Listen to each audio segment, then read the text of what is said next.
so excited to be here. I've only done this once or twice in my career, and I know Coach Bob, and we recruit up here a lot, and he's been calling me saying, King, we need you to come, we need you to come. And like I said, I haven't done it many times. I've only been a head coach for 5 years. And I'm like, nobody wants to hear what we've done. Nobody wants to hear, Coach. Our record's upside down. We don't win enough games. And he's like, King, we need you to come. We want you to come. And I said, okay, early in the year. I just said, all right, Coach, I'll do it. And then the season goes, like you guys and ladies all know. The season goes, and you get going, and you have your team, and it goes, and it goes. And now my season's over, and it's like, okay, what do I have to do? Oh, yeah, I got to speak at Roselle. Oh, man, okay. Well, let me see when I'm speaking. Oh, my goodness. He has Coach Mahalik, who's been to the tournament, probably has about 400 or 500 wins. Okay. Then he has John Calipari. All right, Coach Cal's speaking today. Everybody's going to be excited about Coach Cal. And then my all-time favorite, Coach Brown is speaking. And I'm like, oh, Lord. And then I'm following Coach Brown. Well, there goes 90% of my talk, all right? Because I'm a Carolina guy. I believe the same things. Okay, what am I going to do? What am I going to do? And I just want you to know I feel so fortunate to be here. And before that, everybody, I feel like I'm the luckiest coach in the world, because I get to be the head coach at Monmouth University. When I had the opportunity to get it, I was totally shocked. I had told people I was working with, I have no chance at any jobs. I'm just going to be assistant forever. And I was cool with that. And then Monmouth calls, and somehow I get the job. And I'm so excited, and I'm ready, and we're going to win now because I'm a head coach. I've been assistant a long time. Every place I've been, we win. And now I'm the head coach. And we're winning next year because I'm the head coach. Well, if you are not a head coach yet, please, please, please listen to your head coach and follow what your head coach is saying and keep working to get better. But just because you're a good assistant coach doesn't mean you're going to be the head coach. Okay? And my boss, Coach Stallings, who I had the most as a grown-up in this business, kept telling me it's going to take me forever to be a head coach. He wasn't sure if I could get there. He wasn't sure if my mind worked like a head coach. And I was so mad at him for years. And how can he say I can't do it? How can he say he doesn't know what he's talking about? I'll be a better head coach than him. He doesn't even know what he's doing with his own team. He's lucky I'm his assistant, because now we're winning because I'm here as his assistant. And then I became the head coach. And I did not understand, just like he told me. I didn't understand what being a head coach was. I didn't work long enough hours to be a head coach. I didn't think about the game as much as a head coach does. And all those things made me so mad at him. And when I got a job and things started going, I called Coach Stallings and I apologized to him. And I said, Coach, I am so sorry that I sat in your meetings with a stank look on my face. I'm so sorry when you would say we were doing it one way, that I would think I had a better idea. I'm so sorry that I thought I had all the answers, because now I'm a head coach. And the thing I realized first, Coach, is I don't have all the answers. It's way harder than I thought. The kids, I'm not able to reach them just because I'm in the room. He used to tell me, you're going to have a lonely head coaching deal because you think you can reach everybody as soon as you walk in. And I was like, yes, I'm going to. And he said, King, it doesn't work like that. Once you're a head coach, things are going to change. This is going to happen, that's going to happen. And you don't even think like the right way. Okay, so I went through the most exciting time getting to be a head coach. In my first 3 years, I was going to win. I knew it 100%. There's no way. I never lost at any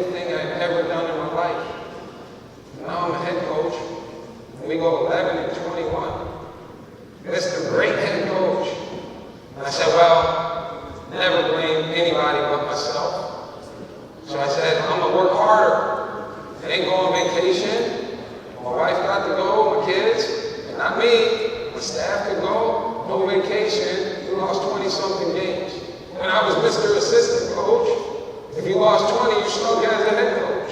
That's what I thought. Well, now I'm the coach that lost 20. So if I thought that as an assistant, I have to think it as a head coach. Okay, so now I lost 20 something. Well, next year I'm going to be better because now I'm better. Everybody is good at it. Everybody works hard at it. No, you're not just going to win because it's you. And then we lost 20 again. And then we lost 20 again. Now you got to understand, I don't know if I lost 40 times in my whole life, from mini all the way through high school to college. 40 times. Now I'm 20 and 42 as a head coach after my second time. Now all of a sudden, all that confidence that I knew I was going to be great at it, now it's like, man, my son, he must think his dad stinks at being a coach. He has to think he stinks because we're 20 and 40, 42 or 44. And I knew now, because I've been through it twice, now I'm going to win. Well, there goes that other 20. Now I'm 30 and 60. And a lot of people said, you shouldn't have got the job in the first place. Okay? Shouldn't have even got it. That's why your record looks like that. You weren't ready. The son thinks I'm not good. But now I'm wondering. Now I'm wondering. Am I even good at this? Can I become good at this? Now I have coaches all around the country telling me, you're good at it, King. You're doing some really nice things. Well, it doesn't show guys at 30 and 60 something. Everybody wanted me fired. Everybody was telling every kid, don't come. He's getting fired. He's getting fired. He's not even good at it. He shouldn't even been here. Well, now I started believing some of that. So now you get down. Some of you know me. I'm about 182 pounds. I haven't weighed like this since I was about 15. That's another part of being a head coach that you don't understand until you're a head coach. All right, I'm 210 when I get to Monmouth. I'm 182, 85 right now. Can't get it back on. Trying. Go to the doctor all the time to make sure I'm healthy. I'm healthy. Okay, but now the stress of it, I got gray hairs, I think all kinds of grays all over the place now. Everybody telling me I'm going to get fired. My son not sure if his dad is good at it. I know my wife thought I was good at it because we've been through so many things, so she wasn't going back out. All right, my little guy, 4-year-old now, but when I got here, he was just being born. So I was crushed, I was hurt, I felt like I let the school down, I let New Jersey down, I let my family down, I let the kids down, and I just wasn't good at it. And I have these kids that I'm responsible for. And that's when I think I started understanding all about being a head coach. Because I was doing things how I learned. I was doing it exactly how I thought Coach Smith would want me to do it. I ran all Carolina stuff. I was pressing all over the court. We were running 30s and 40s, run and jump, secondary break, basic, all the stuff that I did at Carolina. Okay? And the other part, Kevin Stallings taught me was, King, when things aren't working, you might have to change. Coach Smith wouldn't change ever. You could be beating us, he wasn't going to change. We were going to keep doing it the way we did it. All my time with Kevin Stallings, he will change. So now in the middle of I'm 3 years in, and I realize, one, I'm yelling at the kids too much. Coach Smith didn't do that. I'm cussing at the kids. I'm not enjoying it. They're not enjoying it. I turned around the academic side of it, but I'm watching the kids look at me, and I'm driving and pushing so hard, nobody's enjoying it. No one is. And then I'm blessed to have the best AD, I think, in the world. When your record is 30 and 64 or 5, and your season's getting ready to start, your athletic director comes in and says, King, can we talk? Uh-oh, we're ready to get fired right before we start the season. And I walk outside with her and she says, King, I don't know if this is the right time to do this, but I want to re-up your contract. I love what you're doing. You've turned around our academics. You are the right man to turn Monmouth around. And you better not stop doing everything that you're doing. I couldn't even believe it. How could she say this? I'm 30 and 60. Well, Well, she saw that the program was getting better. Academically, we went from a 2-2 with 4 kids ineligible to a 3-0 my first year, to a 3-2 my second year. Okay, 3-2 my second year. That was the highest in the history of Monmouth basketball in my second year. And then in my third year, we had a 3-3-4 as a team. Okay, we had 16 kids on the team. We had 13 guys on Dean's list. Oh no, we had 13 guys over a 3-0. We had 5 guys on Dean's list. And then we had the 3 that were in a 2-9, a 2-8, and a 2-7. So I was failing as a head coach in one way, and I was really, really surpassing everything I thought, they thought, the kids thought, everybody around thought. We surpassed academically in the type of young men that they thought we could bring in. Bam, there you go. Then I get a 3-year extension, up me back to 5 years. It makes me relax, it makes me think I'm not getting fired. It makes me feel like I am doing things right. And I still realize that every coach is watching tape. Every coach is working at it all day long to be good. So it made me step back and respect all the coaches that I have to deal with. And just respect them. The guys in our league, I have to respect them even more because they're really good at it. Okay, you're going to go over to St. Peter's and John Dunn will beat your face in, and if you're not prepared. Okay, people don't understand that. I didn't know that. You go to Canisius, Jim Barron's been a head coach. He was recruiting me when I was a kid. He's been a head coach half of my life. Now I'm competing against him, and I got 60 losses. Show respect to the game king. Show respect to all the coaches, and treat your kids like gold. And I stepped back last year, 2 years ago, and we got to 18 wins, and I couldn't even believe it. But the thing that happened, my kids started smiling. My kids were happy. So then I had to even get better at it. So then I stepped back more. Because all of us at times want it so bad, and I'm the outgoing fight, get after you, you better be tough, coach. But I needed to calm it down because my kids weren't feeling me. And when I backed up and I gave them space, we all say we have great kids. We all say they do the right thing. We all brag about them, but then I was controlling them too much and not allowing them to be them. So I backed up with a terrible record, and we got to 18 wins. And then I backed up more. And I backed up, and we got to 28 wins. And all I did this year, I almost felt like I was doing it wrong because I had never done it this way. Every week we have 1 day off. You have to give them 1 day off. This year I gave them 2. Every week. Now in the past I give them 1 day off. The day after a day off is the worst day of practice in the history of me being a head coach. It used to drive me crazy. You just had a day off. How are you not ready today? But they never were ready.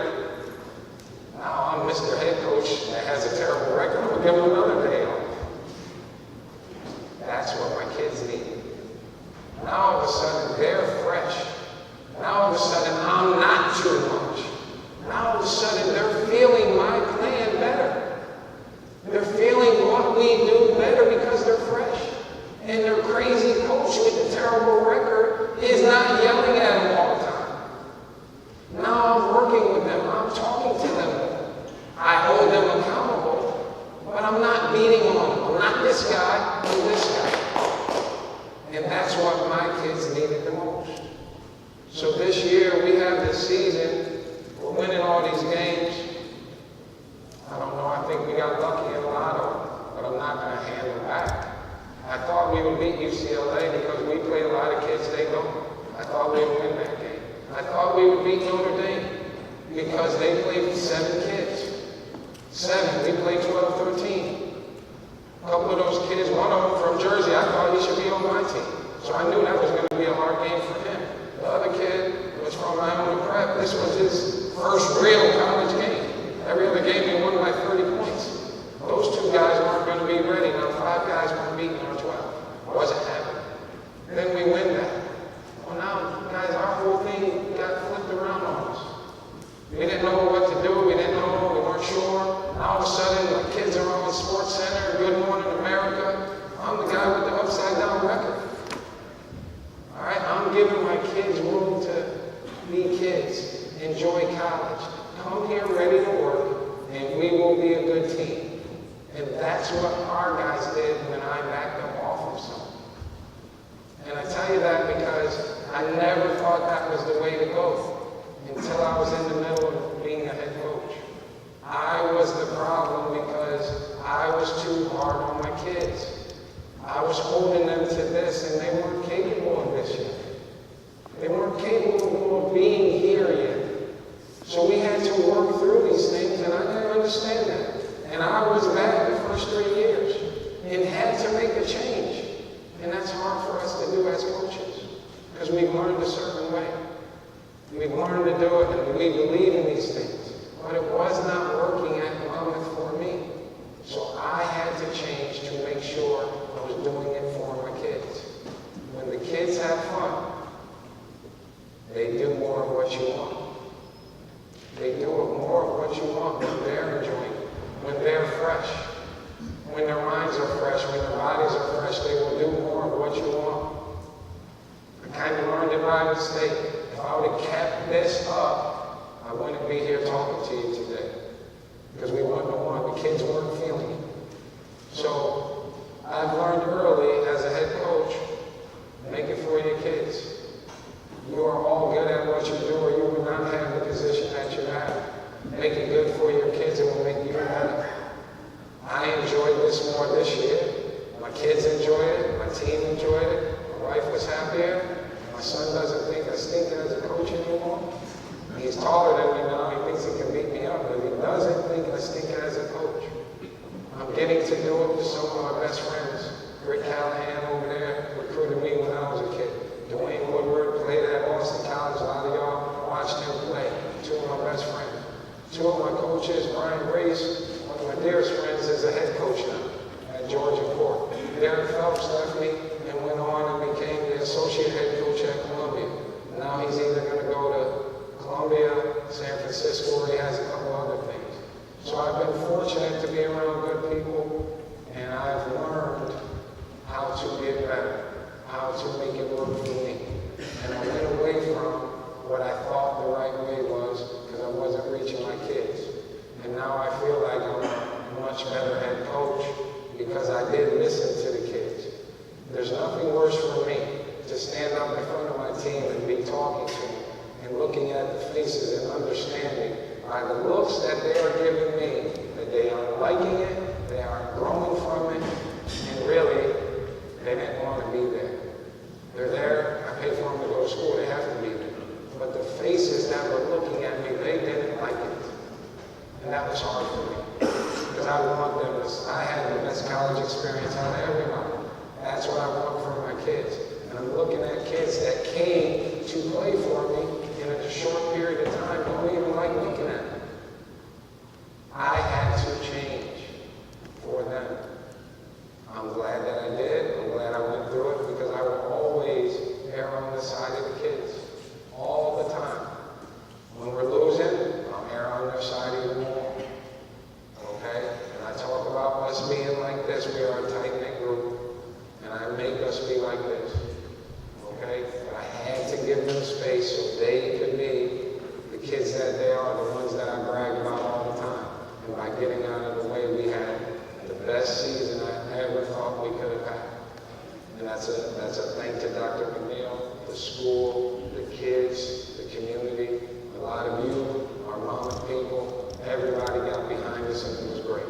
New Jersey got behind us and it was incredible. I totally feel how strong it is being in New Jersey when we get things going for it. And everybody supported, so I'm thankful to everybody that people got behind Monmouth. But now the crazy coach comes back, been back from the Final Four for a couple of days, and everybody's patting me on the back, and I don't know why. We didn't win. All right, so I did all the right things with the kids, but right now for me, we didn't win. I got to get better. I got to be better with the officials. I got to be better not getting so mad. I got to be better every day and talking to them about being together. I got to watch more tape. I got to show my kids more tape.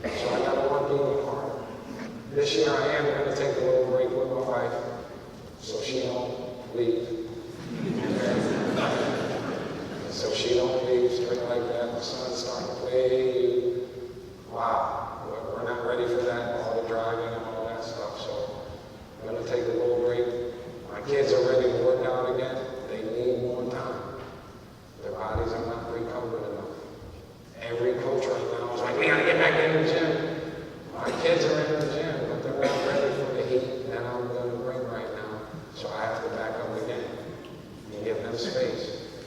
They have to finish school well. I want to get in the gym, but they need to finish school well. We never played this long before. We got 3 weeks left of school. If I jump in there and we do this right now, and then they don't do well in school, we're not going to have everybody back next year. Okay? So I've grown as a head coach. I just try to share with everybody some of that stuff. If you're an assistant coach and you think you're ready to be a head coach, just get that coach until you're head coach. Try to walk in his shoes because they want you to be better. So walk in their shoes so you can have a little bit of an idea how hard their job is. Okay? Head coaches, my hats are off to you. I've only done it 5 years. It's almost killed me 3 times. All right? So the guys like Coach Brown that have been doing it forever is incredible. He really means it. I went to see Coach Brown. I was on the board for about an hour. How intimidating is that? I'm on the board, Larry Brown's asking me questions. I was like, Coach, here's the 3 things I know. And then, can you get back up on the board? But that's who he is. He wants to learn from everybody. He will give you everything. I learned from him. Everything that we do at Monmouth is open to everybody. I wish more people would come and see because I think we do some pretty good stuff. Like all the Carolina stuff, all the Vanderbilt stuff, and we've mixed in some of my own stuff, and we share. I feel like I'm lucky. A lot of y'all could be coaching my team and probably doing a much better job. I still will share. I'll give you everything I have. I'll tell you how I think about it. I'll tell you how I got to this point in thinking like this. Okay, so I will share with you anything that we do at Monmouth, the Carolina way, our new way, and what we're doing. I'm really based on our kids have to have fun. That's why I allowed everything to go the way it went this year. I had coaches mad at me, I had officials mad at me. I don't know, guys. I thought it was pretty cool. I thought our kids were having a blast. All of a sudden, we're getting tweeted at Monmouth University by NBA pro teams all over the world, all kinds of stuff. So that has been great for our whole school. Hopefully, we didn't offend anybody. There were some purists that got upset with us. We weren't doing it for those reasons. All right, now I asked Coach what he wanted me to talk about, and I've already talked my time out. And he said, King, I've taken a lot of your out-of-bounds stuff. Okay? So I'm going to show you some of our out-of-bounds things that we do. I got them from Kevin Stallings, most of them. He made me a better coach because he challenged me all the time. As an assistant, I had never really drawn up stuff in front of my team before. Practice that if you're an assistant coach. It is hard writing upside down to get your kids to understand it. I always write it and I have to turn it, and then we're going the wrong way. And I'm like, guys, you know what I'm talking about. Just do the play. Okay? That's all new. If you haven't done it before, it's going to feel weird when someone's looking at you. So do it when you're by yourself. I go on the board all the time just to mess with out-of-bounds under. Now, this is why I think it's so important. And I didn't think this before I went to Vanderbilt with Kevin Stallings. We try to win every part of every game. We try to win assist turnover. We try to win field goal percentage. Field goal percentage defense. 3-point percent. We try to win all these things. And I never felt like anybody paid attention to out of bounds like Coach Stallings. We used to just play our plays, and Coach Stallings wants to beat you out of bounds 8-0. At least 8-0. Now, if you could get an advantage in a game 8-0, all of us would sign up for that. All right, well, he really focused on coming up with a defense out of bounds under. So you can't score on him, and then his mind is great on offense. So he has all kinds of things on out of bounds under. I'll show you some of them. The very basic stuff. That's another thing. I think some coaches come up with these great plays and these great things, and then your kids don't understand what to do. Well, then the play's not great. All right, so we really simplified this year. We simplified our stuff so everybody would know what we were doing on our team, and then I could call them what I wanted, and then that would make sure the right guys had the ball. But I don't like controlling things that much. So I got a good point guard, I give him the ball, he gets to decide all of our stuff. Out of bounds under, I was doing it for a while. I have veteran guys, they should be able to call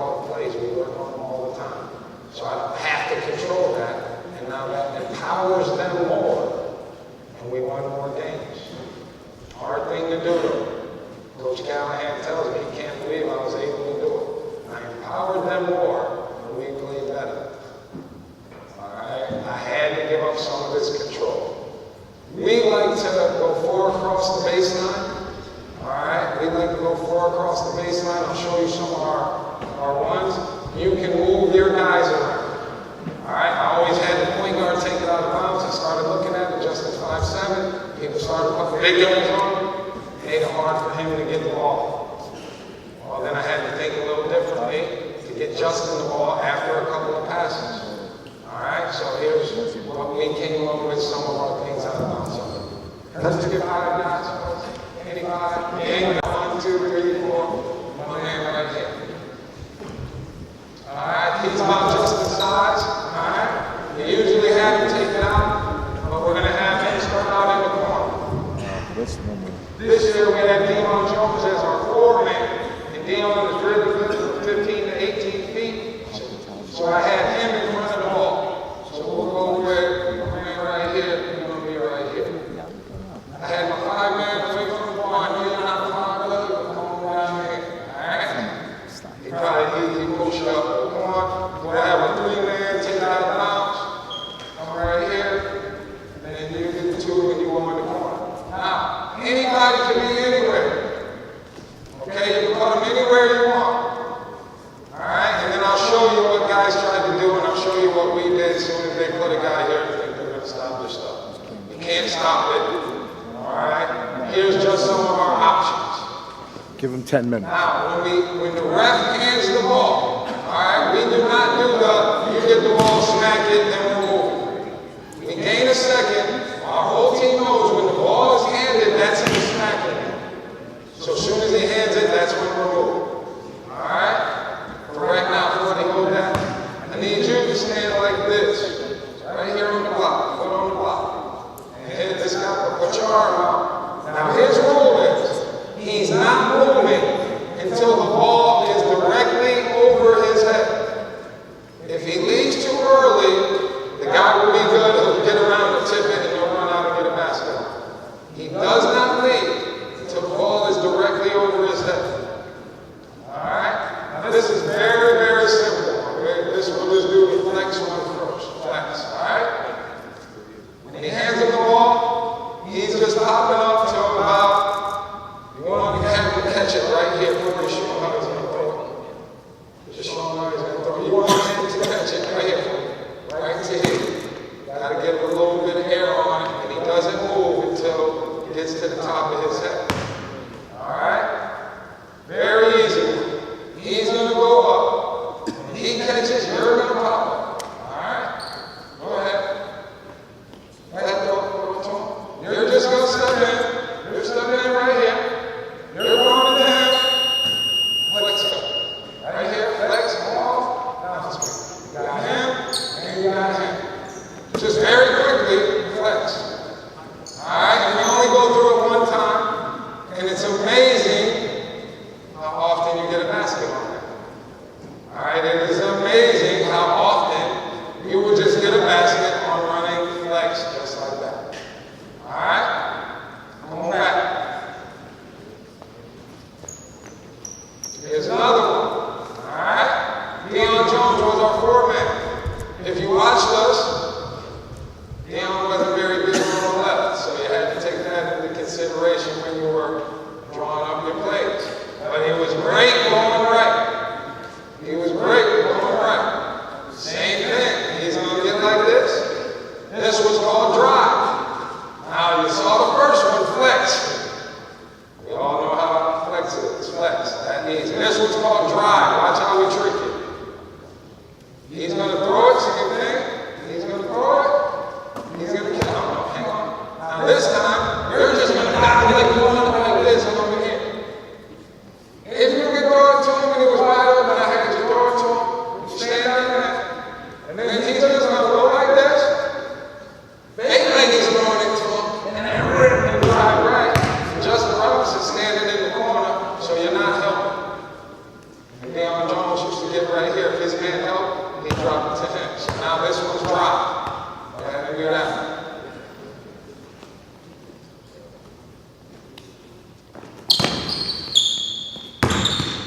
There you go. I would have him go out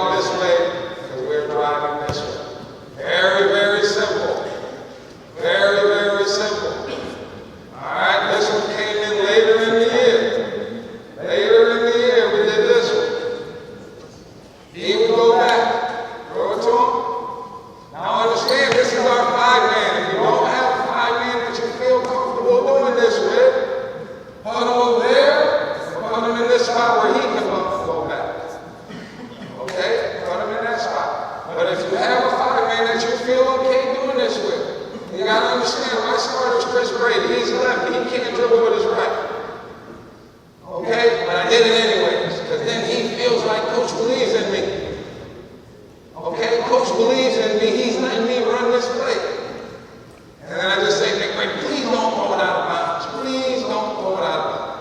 All right? So now he comes, he throws it up. He comes up. He catches it. All right? You just go out to that.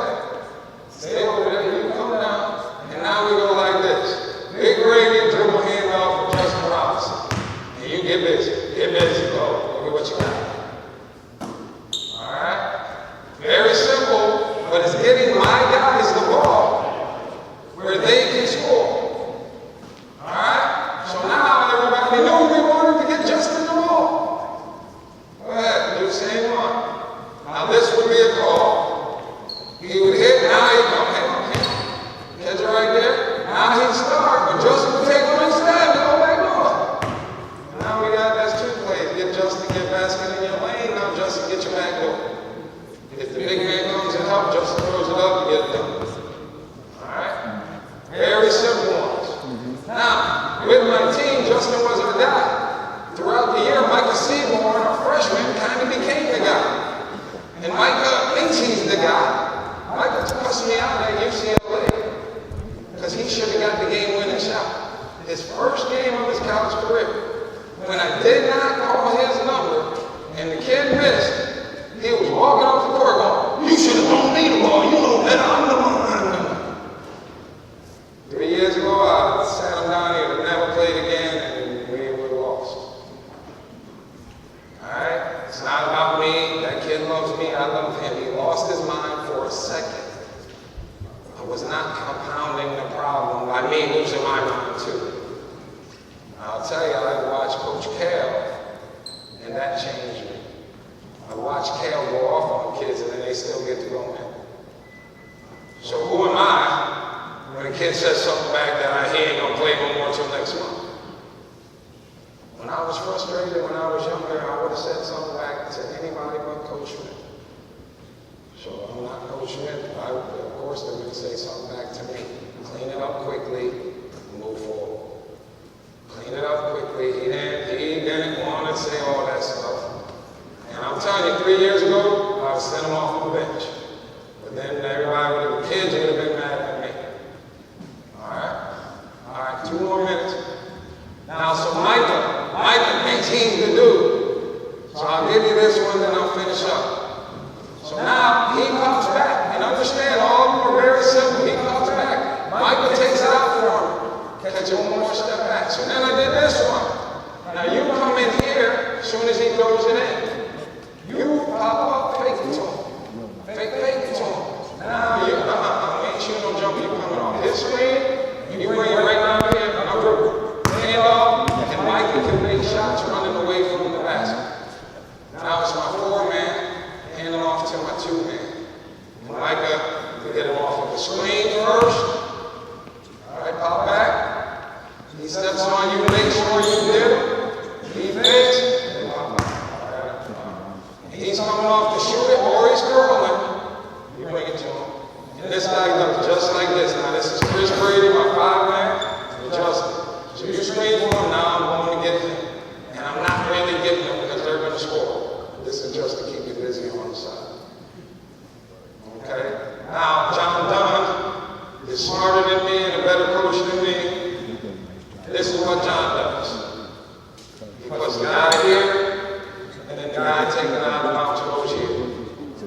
They don't want us to get it. All right, well, from Carolina guy, we got all the basic stuff in too. So if they line up like that, what we do is we go into B1 automatically. That's a play that we have, and this is what it is. So they lined up here. Everybody sees us like this, 40 get hit.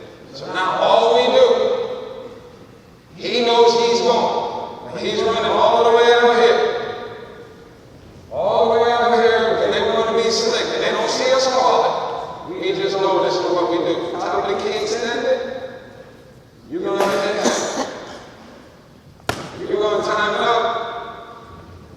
And then you're going to pop right up here to the top of the key. You got to go. Come on. All right, you're going to send it right to the sweet spot, which is right here. All right. Now you're going to come out the corner. Now we automatically into V1. You reverse it, and actually he's going to go like this, just a real basketball. Go here, pop out. He catches. Right when you throw it to him, you dive a fake high and go low. Now you're down screen automatically. And you have that for the teams that just want to jump in something and think they can throw you off and the kids don't know. Well, we got stuff for that too. Okay, we got all kinds of stuff. Now, when I first got in this league, in the NEC, I was winning all the out of bounds. And then I got in this league, and I bring my stuff. And the first time through, we went out of bounds. But I told you, everybody's good at it. And Tim Clues doesn't get enough credit. Tim Clues beats me out of bounds every time. And I didn't even know he was paying attention to it like that, but every game he's been beating me out of bounds. Our game has come down to 2 or 3 points here recently. Obviously, he's winning out of bounds. Got to get better. Got to get better. I'm going to keep losing to him. I'm not going to keep losing to him. All right, we're going to get there. We're going to win. We're going to be the champs here soon. And I'm thankful to all of you that allow us to recruit your kids. Please come down and see what we're doing. Please just come watch. Come watch and see what we're doing. I will share everything I have with you. I'm thankful to Coach Bob, even though he put me in the tough spot, following 2 legends. All right, but I think I should do these things more. I just need to get my confidence back up and understand that even though my record isn't 500 yet, I have some good things to share. I just have to be confident enough and feel good enough about just getting out there and doing it. This is my second or third. I did one at Illinois State. I'm going to be doing one in Mississippi. It's just funny to me. My record is upside down. All right, I hate that. It's getting closer. I think I'm 79 and 86 now, or 85. So next year I'm going to get it back right. But 2 years ago, everybody said I should be 5. And now I'm getting to go speak at clinics, and Nike is flying me down to Mississippi, and my family, and I'm still the same guy, guys.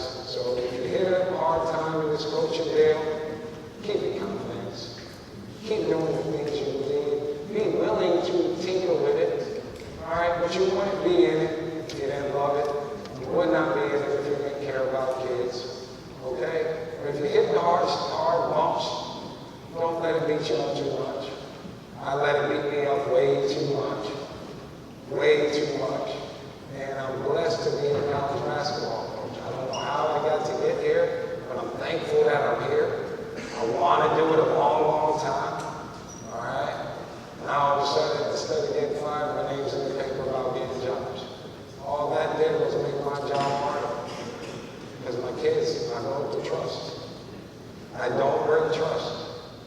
And when it said I met with somebody I hadn't told you yet, and it was a lie. Not my part. I hadn't met with Vanderbilt when my kids thought I had. So then I get back, they think I'm leaving. And I didn't even have a meeting. So all they did was make my job harder. Because the day my kids thought I broke the trust. I would never break the trust with the kids. If I have to stand there and say, guys, there's a chance these people want to talk to me, I would have told them before I left. When I left town, they told me I was not a candidate for any job. So I didn't need to tell anybody. I thought it was bogus that I wasn't, but I was not. So I didn't tell my kids. And then they say that I met with someone, it made me look like a liar. There might be a lot of things I will not lie to my kids ever.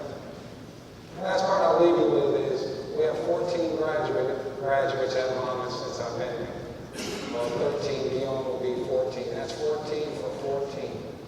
There's nothing more important than that. I have a responsibility to the families, to mothers and fathers, to make sure that young men graduate.